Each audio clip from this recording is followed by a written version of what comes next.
Crear terror no es fácil. Es una suma de muchos elementos que juntos conciben una atmósfera que te hace sentir inquieto.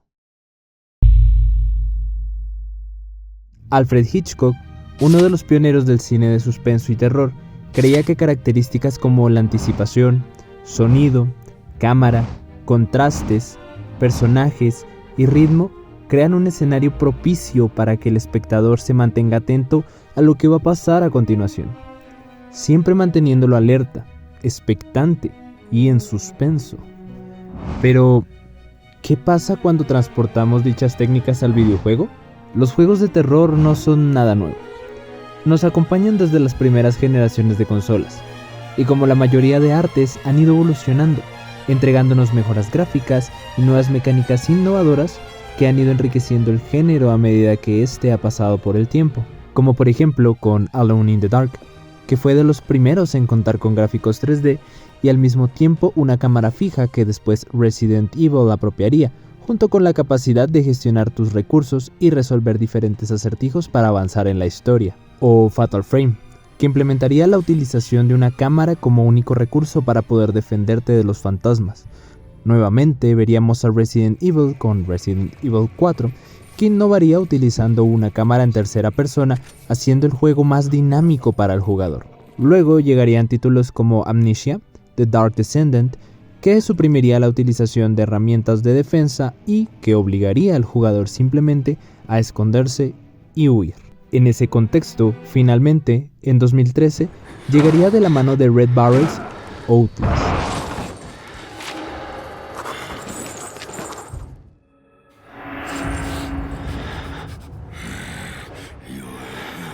que apropiaría diferentes mecánicas de juegos anteriores a él, empleando como recurso más valioso una cámara de video, la cual tendremos que mantener cargada con batería que encontraremos en nuestro entorno para evitar que se descargue la visión nocturna. Pues si esta se termina, estaremos a merced de la oscuridad y lo que sea que en ella se pueda encontrar.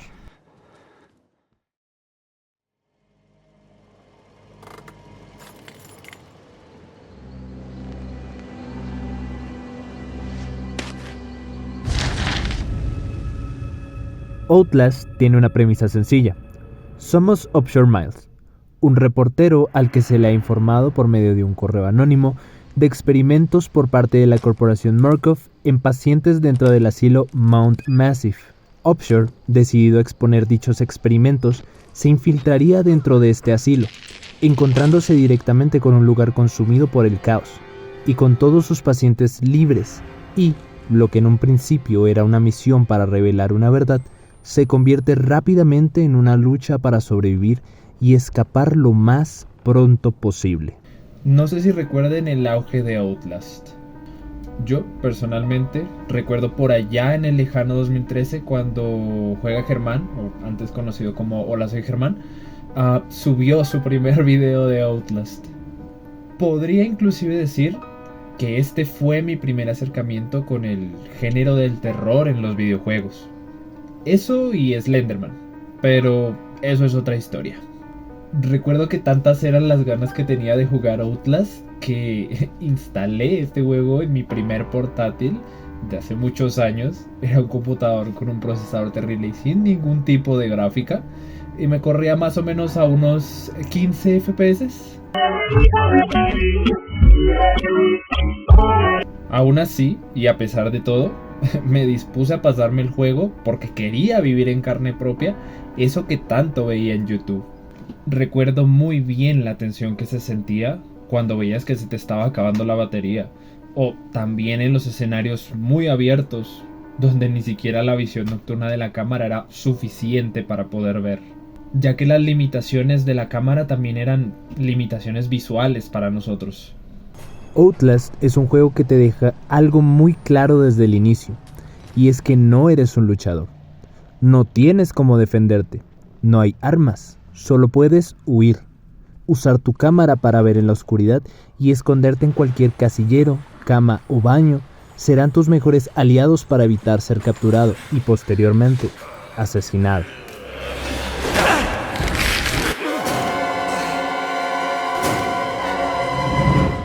Pese a que Outlast es un juego AA, no tiene nada que envidiarle a títulos AAA como Resident Evil o Silent Hill, ya que su atmósfera, creada gracias a su increíble atención al detalle, lo hacen único, a pesar de ser un juego básico en muchos aspectos. Pero ya hablaremos de sus carencias, porque si bien tiene, también supo explotar al máximo sus ventajas.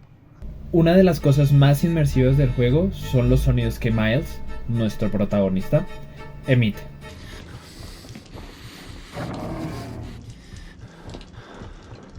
Si bien no tiene ni siquiera un solo diálogo a lo largo del juego, su pesada respiración, que funciona como reacción frente a los diferentes acontecimientos del juego, como lo son agitarse por correr o directamente sucesos graves dentro de la trama.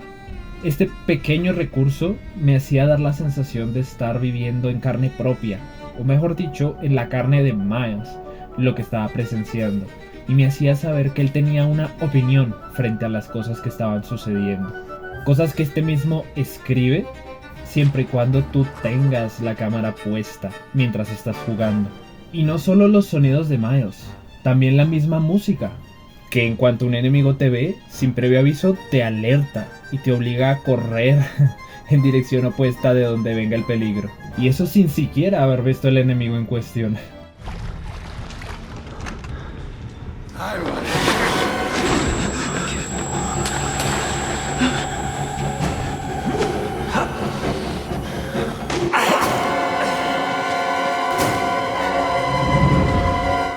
Asimismo te puede ayudar a saber si un enemigo se fue, si sigue ahí, o si definitivamente te perdió el rastro.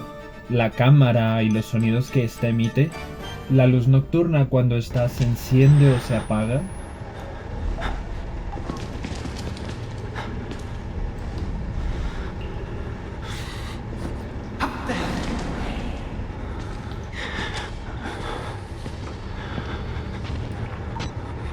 la batería agotándose. Inclusive el sonido que hace Miles cuando escribe una nota te pone alerta. Una pequeña anécdota. De hecho, antes de saber de qué se trataba este sonido, porque realmente no ubicaba de dónde venía, creía que era una especie de sonido que se hacía con la boca, como un... No lo sé. Es lo que me imaginaba. Hasta que finalmente lo asocié con el icono que aparece en la parte inferior derecha, creo, de que Miles escribió una nota. Si no hubiese sido por eso, creo que a día de hoy seguiría pensando que se trata de un sonido vocal y no de Miles escribiendo una nota. De hecho, uno de los pocos sonidos reconfortantes que el juego tiene, si no es que el único, es el sonido que hace la cámara cuando por fin recargas una batería. Una pequeña victoria. ¡Yay!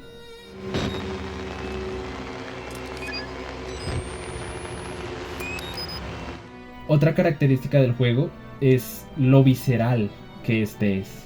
Cada pasillo, cada personaje, cada situación, cada objeto nos ofrece una buena cantidad de órganos y sangre.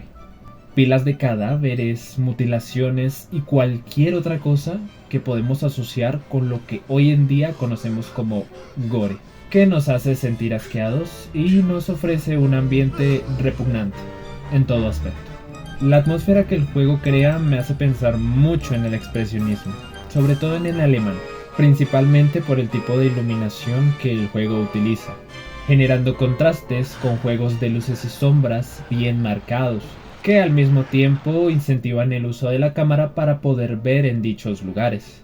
Y hablando de la cámara, la única herramienta que el juego nos ofrece, y al mismo tiempo la mecánica más importante de esta es literalmente nuestros ojos. Sin esta, estamos a merced de lo que sea que en el asilo se pueda encontrar.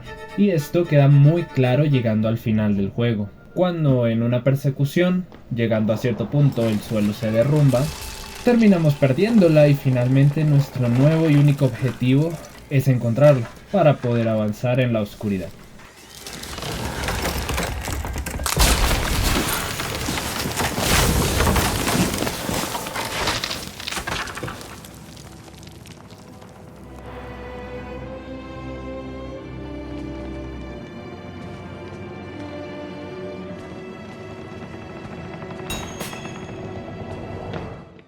Cuando llegamos por primera vez al teatro, podemos presenciar una entrevista de hace 25 años entre el Dr. Burnick, el responsable del motor morfogénico y por ende del Wall Rider, y un científico de Murkoff.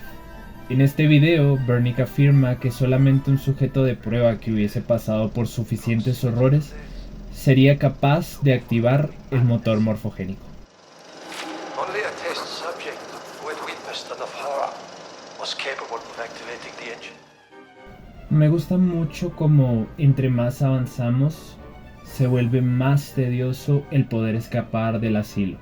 Y tristemente, en lugar de avanzar, el asilo termina consumiéndonos, haciéndonos parte de él. Comenzamos envalentonados, queriendo exponer las cosas que allí mismo se muestran, pero perdemos ese valor en cuanto entramos y vemos a un sobreviviente que con sus últimos alientos nos advierte y nos trata de indicar una salida para que escapemos lo más pronto posible. Out of this terrible place. Al final del juego, luego de ser consumidos física y psicológicamente por el asilo y por todos los horrores que tuvimos que presenciar en carne propia, nos convertimos finalmente en el huésped perfecto para el Wall Rider. Nosotros nos convertimos en el Wall Rider. Sin embargo, y a pesar de todo, Outlast no es perfecto.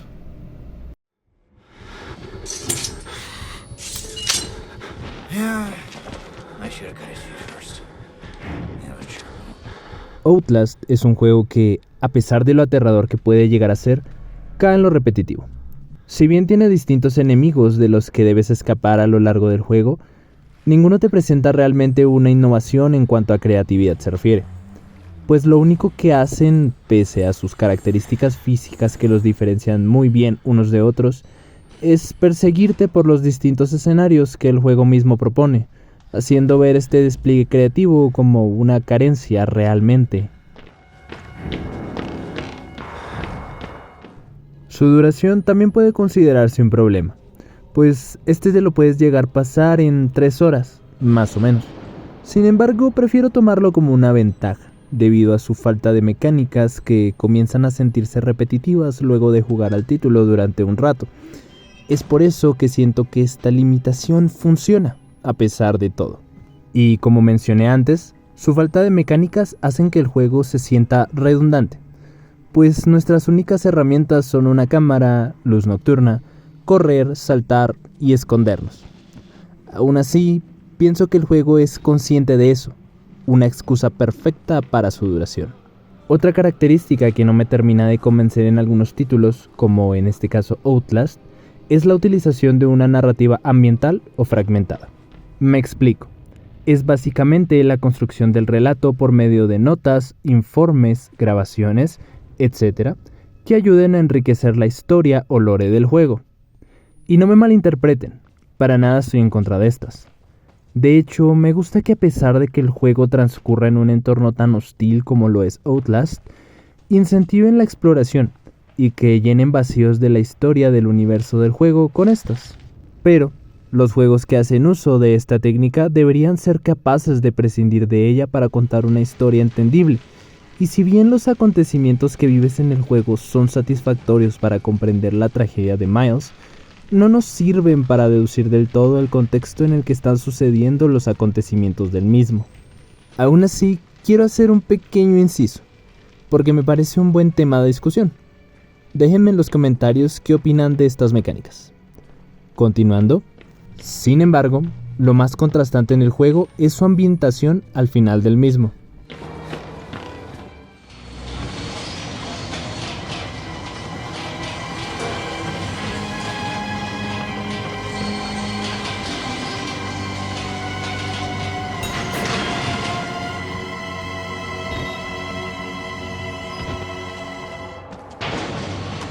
Pasar de pasillos laberínticos y cerrados propios de un hospital o manicomio a túneles gigantes y abiertos en un escenario médico o científico puede llegar a ser anticlimático.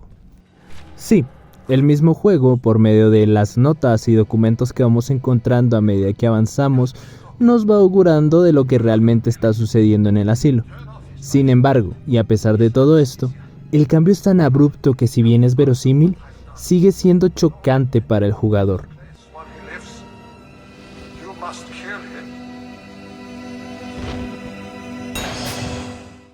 Sí, Outlast no es perfecto. Tiene sus falencias, pero aún así lo considero como uno de los mejores exponentes de lo que el terror significa en los videojuegos. La tensión, los sonidos, la expectativa, son lo que define a Outlast por completo, y lo que debería definir el género en sí. Como dije al inicio, hacer terror no es fácil. Poner a una persona tensa no es algo sencillo, pero, a diferencia del cine, los videojuegos tienen como herramienta la interactividad, lo que convierte al jugador en el protagonista de estas historias, potenciando así las características propias del género del terror. Después de Outlast han llegado muchos otros títulos, y al mismo tiempo este ofreció una nueva secuela con un nuevo argumento, ambientación y enemigos, de los que dan para hablar en otro video. Sin embargo, y por ahora, eso es todo. Muchísimas gracias por haberse quedado hasta aquí. Si tienen algo que decir, debatir, comentar o simplemente hablar, pueden hacerlo aquí abajo, en la barra de comentarios. Con gusto me tomaré el tiempo para leer a algunos de ustedes. Yo me despido, no sin antes pedirles que por favor se suscriban para así poder llegar a más personas y asimismo dejen su like si les gustó el video. También pueden seguirme en mi Instagram, se los dejo aquí abajo, por si quieren una cercanía más conmigo, ahí pueden conectar mejor. Que tengan un bonito día y memento mori.